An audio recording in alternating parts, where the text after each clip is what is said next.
നമസ്കാരം, മലയാളി വാർത്തയിലേക്ക് സ്വാഗതം. വീണ്ടും റഷ്യയുടെ ഏറ്റവും തന്ത്രപ്രധാന കേന്ദ്രമായ ആണവ നിലയം കേന്ദ്രീകരിച്ചുകൊണ്ടുള്ള ഡ്രോൺ അറ്റാക്ക് തുടരുകയാണ് യുക്രൈൻ ചെയ്തുകൊണ്ടിരിക്കുന്നത്.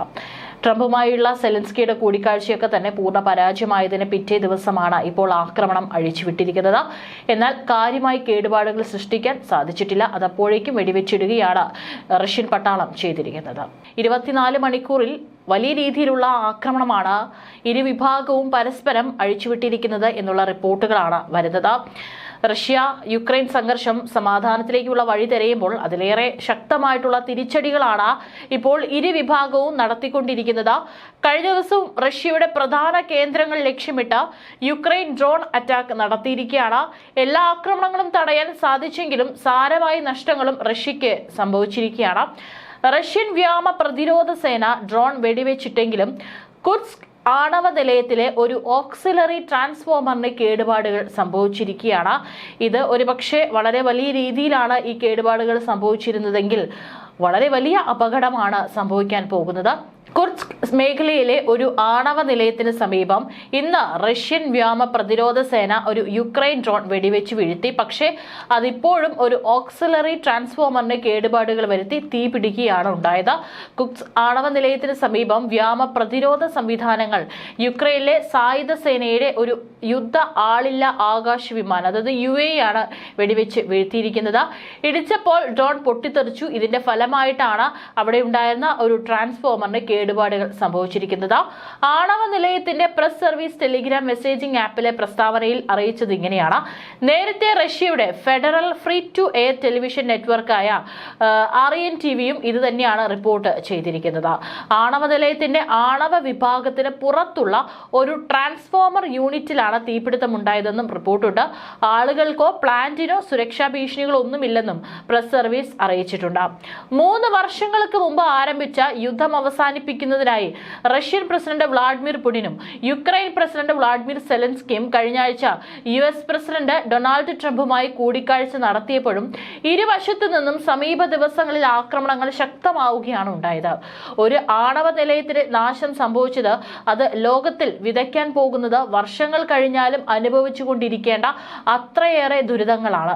യുക്രൈൻ യുദ്ധത്തിൽ റഷ്യൻ പ്രസിഡന്റ് വ്ളാഡിമിർ പുടിൻ വരച്ച അവസാന ചുവപ്പ് വരെയും യുക്രൈനും നാറ്റോ സഖ്യകക്ഷികളും മറികടക്കുകയാണ്. യൂറോപ്പിൽ ആശങ്കയുടെ വേലിയേറ്റമാണ് കാണാൻ സാധിക്കുന്നത്.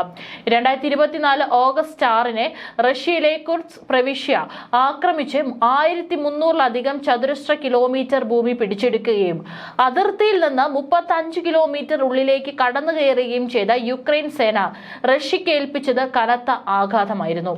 ഭൂപടത്തിലേക്കൊന്ന് നോക്കുമ്പോൾ അതിർത്തിയിൽ നിന്ന് വെറും 60 കിലോമീറ്റർ അകലെയുള്ള കുർസ്ക് ആണവ നിലയം പിടിച്ചെടുക്കുക എന്നതായിരിക്കുമോ യുക്രൈന്റെ കടന്നുകയറ്റത്തിന്റെ ഒരു ലക്ഷ്യം എന്ന ചോദ്യം ഉയർന്നു വരുന്നു. റഷ്യൻ പക്ഷം ഗൗരവമായി എടുക്കുന്ന ഒരു സാഹചര്യമാണിത്. ഒരു യുദ്ധസമയത്ത് ഒരു ആണവ നിലയം പിടിച്ചെടുക്കപ്പെടാനുള്ള സാധ്യത ഏതൊരു ആണവ വികിരണ സുരക്ഷാ വിദഗ്ധനും ഒരു പേടി സ്വപ്നമാണ്. എന്നാൽ സപ്പോരിഷ്യ ആണവ നിലയത്തിന്റെ ഏകദേശം 2.5 വർഷത്തെ റഷ്യൻ അധിനിവേശനത്തിനും 2014 ക്രിമിയ അധിനിവേശ സമയത്ത് ചെർണോബിൽ ഒഴിവാക്കൽ മേഖലയും സെവോസ്റ്റോപോളിലെ ഗവേഷണ റിയാക്ടറും അതായത് വീണ്ടും റഷ്യ പിടിച്ചെടുക്കലിന് ശേഷം അത്തരം സാഹചര്യങ്ങൾ കൂടുതൽ സാധ്യമായിരുന്നു. യുക്രൈനെതിരായ റഷ്യയുടെ ആക്രമണം എത്രത്തോളം നീണ്ടു നിൽക്കുന്നുവോ അത്രത്തോളം അപകട ഭീഷണിയും സാധാരണമാകും. റഷ്യയിലേക്കുള്ള കടന്നുകയറ്റം തുടരുന്നതിനാൽ കുർസ്ക് ആണവ നിലയത്തിനായി യുക്രൈന് ചില സാങ്കല്പിക പദ്ധതികൾ ഉണ്ടാകാം.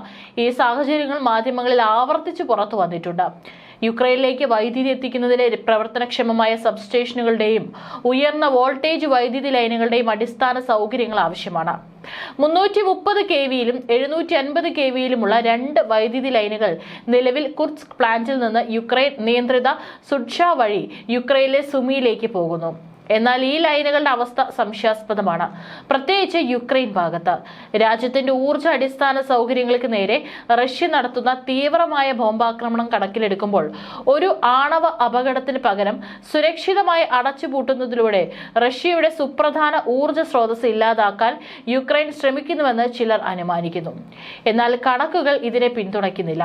കുർസ്ക് ആണവ നിലയം അതിന്റെ പേരിലുള്ള മേഖലയിലെ ഏറ്റവും വലിയ ഊർജ്ജ സ്രോതസ്സാണ്. ഇത് മൊത്തം വൈദ്യുതി ഉൽപാദന ശേഷിയുടെ ഏകദേശം 90% നൽകുന്നു. 2023 ഇത് 19.1 billion kilowatt per hour വൈദ്യുതി ഉൽപ്പാദിപ്പിച്ചു. ഇത് ഈ പ്രദേശത്തെ നിവാസികൾക്ക് പ്രതിവർഷം ഉപയോഗിക്കുന്ന 8.9 ബില്യൺ കിലോ വാട്ട് പെർ ഹവറിന്റെ ഇരട്ടിയിലധികമാണ്. അതുകൊണ്ടൊക്കെ തന്നെയാണ് വളരെ പ്രധാനപ്പെട്ട ഈ മേഖലയിലേക്ക് എപ്പോഴും ഒരു കണ്ണ് വെച്ചുകൊണ്ട് യുക്രൈൻ ആക്രമണം നടത്തിക്കൊണ്ടിരിക്കുന്നത്.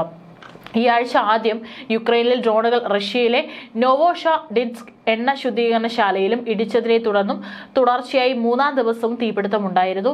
റോസ്റ്റോവ് ഒബ്ലാസ്റ്റിലെ ഏക എണ്ണ ശുദ്ധീകരണശാലയാണ് നോവോഷാഡിൻസ്ക്. തെക്കൻ റഷ്യയിലെ ഏറ്റവും വലിയ എണ്ണ ശുദ്ധീകരണശാലകളിൽ ഒന്നാണിത്. യൂറോ മൈദാൻ പ്രസ് റിപ്പോർട്ട് ചെയ്തത് പ്രകാരം ഈ സൗകര്യം തുടർച്ചയായി കത്തുന്നതിന്റെ നിരവധി വീഡിയോകളാണ് നാട്ടുകാർ തന്നെ സോഷ്യൽ മീഡിയയിൽ അപ്ലോഡ് ചെയ്യുന്നത്. ഈ വ്യാവസായിക സംരംഭത്തിൽ തീപിടുത്തമുണ്ടായതും വലിയ നാശനഷ്ടങ്ങൾ ഉണ്ടാക്കിയില്ലെന്നാണ് റിപ്പോർട്ടുകൾ. പ്രാഥമികമായ ആർക്കും പരിക്കില്ല. അടിയന്തര സേവനങ്ങൾ സംഭവസ്ഥലത്ത് പ്രവർത്തിക്കുന്നുണ്ടെന്നാണ് റിപ്പോർട്ടുകൾ. കിഴക്കൻ യുക്രൈനിലൂടെ ക്രമേണയുള്ള മുന്നേറ്റത്തിന്റെ ഭാഗമായി മറ്റു 3 ഗ്രാമങ്ങൾ കൂടി ഇന്ന് പിടിച്ചെടുത്തിരിക്കുകയാണ്. ഡൊണറ്റ്സ്ക് മേഖലയിലെ 1000 കിലോമീറ്റർ മുൻനിരയിലുള്ള 2 വാസസ്ഥലങ്ങളുടെ നിയന്ത്രണം റഷ്യൻ സൈന്യം ഏറ്റെടുത്തെന്ന് റിപ്പോർട്ടുകളുണ്ട്. പുതുതായി പേരിട്ട ഗ്രാമങ്ങളായ ടൊറോഎറ്റ്സ്കിന്റെ വടക്ക് പടിഞ്ഞാറായി ക്ലെബാൻ, ബൈക്ക്, ഗാർക്കീവ് മേഖല, അതിർത്തിക്കടുത്തുള്ള സെറഡ്നെ എന്നീ ഭാഗങ്ങളാണ് ഇപ്പോൾ കൂടുതലായിട്ട് ഈ പട്ടികയിൽ ചേർത്തിരിക്കുന്നത്. അതിൽ കോസ്റ്റിയാൻജിനയ്ക്കടുത്തുള്ള കാറ്ററിനിക്, റുസിൻ യാർ എന്നിവ ഉൾപ്പെടുന്നുണ്ട്. യുക്രൈൻ കുടിയേറ്റ കേന്ദ്രങ്ങളുടെ നഷ്ടം സ്ഥിരീകരിച്ചിട്ടില്ല. എന്നാൽ റഷ്യൻ സൈന്യം മുന്നോട്ട് നീങ്ങുന്നതായി റിപ്പോർട്ട് ചെയ്യപ്പെടുന്ന പല മേഖലകളുടെ അരികിലുള്ള പല കേന്ദ്രങ്ങളിലും സൈന്യം തിരിച്ചുപിടിച്ചതായി അറിയിച്ചിട്ടുണ്ട്. റഷ്യയുടെ മുന്നേറ്റങ്ങൾ തടയുന്നതിനും ഈ പറയുന്ന ഏറ്റവും തന്ത്രപ്രധാനമായ മേഖലകളിലേക്ക് അതിക്രമിച്ചു കടക്കാൻ ശ്രമിക്കുന്നതിനും ഒരു സംയുക്ത പ്രവർത്തനങ്ങൾ നടത്തിയതായി യുക്രൈൻ സൈനിക ഇന്റലിജൻസും അറിയിച്ചിരിക്കുകയാണ്. ഏതായാലും യുക്രൈൻ തീക്കൊള്ളി കൊണ്ടാണ് തലചൊറിയുന്ന നീക്കങ്ങൾ ഇപ്പോൾ നടത്തിക്കൊണ്ടിരിക്കുന്നത്. തുടക്കം മുതൽ യുക്രൈന്റെ വിധി തീരുമാനിക്കപ്പെടുന്നത് അവിടുത്തെ ജനങ്ങളെല്ലാം, മറിച്ച് അമേരിക്ക, ബ്രിട്ടൻ, യൂറോപ്യൻ യൂണിയൻ തുടങ്ങിയ രാജ്യങ്ങളുടെ ഭൗമ രാഷ്ട്രീയ താല്പര്യങ്ങളാണ്. യുക്രൈനിൽ നടക്കുന്ന പരമാധികാരപരമായ തീരുമാനമെടുക്കൽ എന്നത് പാശ്ചാത്യ നിർദ്ദേശങ്ങൾക്കനുസരിച്ച് പ്രവർത്തിക്കുന്നതിന് തുല്യമാണ്. കോടിക്കണക്കിന് ഡോളറിന്റെ സൈനിക സഹായവും രാഷ്ട്രീയ പിന്തുണയും ചില വ്യവസ്ഥകളോടുകൂടിയാണ് യുക്രൈനിലേക്ക് വരുന്നത്. ഇത് റഷ്യക്കെതിരായ നാറ്റോയുടെ തന്ത്രങ്ങൾക്ക് ഒരു മുന്നണി സൈനിക താവളമായി യുക്രൈൻ തുടരുമെന്ന് ഉറപ്പാക്കുന്നതാണ്.